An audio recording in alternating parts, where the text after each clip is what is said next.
आज छुट्टी है तो छुट्टी का दिन नींद से थोड़ा लेट से उठते।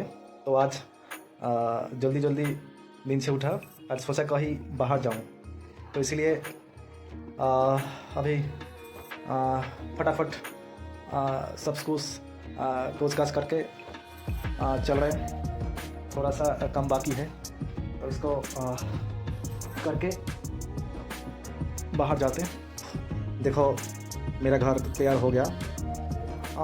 जब भी कहीं जाते ना, तो मेरा घर को थोड़ा ठीक करने के जाने का आदत मेरा को लग गया। देखो, नीट एंड क्लीन करके थोड़ा सा करके निकल रहा है। আজ গিয়েছিলাম কলকাতার ডায়মন্ড হারবারের লাল কেল্লার ওই দিকটা। কি যে শান্ত একটা জায়গা, মনে হচ্ছিল শহরের সব শব্দ যেন অনেক দূরে রয়ে গেছে। চলুন, এই ভিডিওতে প্রকৃতিকে ভালোবাসলে অনেক কিছু দেখতে পারবেন। নদীর ধারে দাঁড়িয়েছিলাম, দূরে দূরে খেজুর গাছগুলো নীরবে দাঁড়িয়ে আছে। ওদের দিকে তাকিয়ে মনে হচ্ছিল কত ঝড় গেছে, কত বৃষ্টি গেছে, তবুও তারা দাঁড়িয়ে আছে মাথা উঁচু করে। হাওয়ায় খেজুর রসের গুড়ের হালকা মিষ্টি গন্ধ যেন ভেসে আসছিল। গরম সেই খেজুরের গুড়গুলো যখন পাত্র থেকে ঢালছিল, কি সুন্দর একটা ঘ্রাণ যেন পরিবেশটাকে মনোমুগ্ধকর করে তুলেছিল।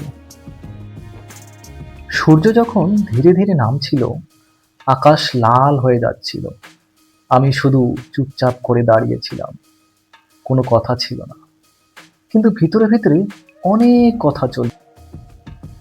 মনে হচ্ছিল এই নদী কত কিছু দেখে, কত মানুষ আসে যায়, কেউ হাসে কেউ কাঁদে, কিন্তু নদী কাউকে থামায় না। সেদিন বুঝলাম, হয়তো জীবনেও আমাদের থেমে থাকা উচিত নয়। যত কষ্টেই আসুক, যত ঢেউই আসুক, একের পর এক এসে ধাক্কা দিচ্ছিল তীরে। আর সূর্যের কিরণ সেই ঢেউয়ের গায়ে পড়ে এমন ঝিকিমিকি করছিল, যেন নদীটা সোনার চাদর পরে আছে। সেই দৃশ্যটা দেখে হঠাৎ মনে হলো, জীবনে কি এমন হয়? ঢেউয়ের মতোই তো সমস্যা আছে, কিন্তু কিছুক্ষণ পরেই মিলিয়ে যায়। আবার নতুন ঢেউ আসে, আবার নতুন আলো পড়ে তার উপর।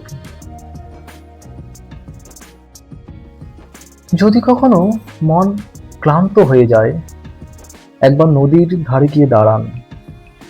প্রকৃতি নিজেই আপনাকে শান্ত করে দেবে।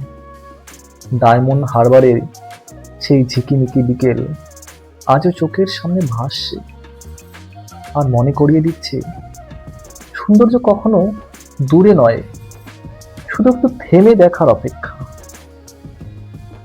তাই প্রকৃতির মাঝে নিজেকে একটু মেলে ধরুন আর একটু অনুভব করুন।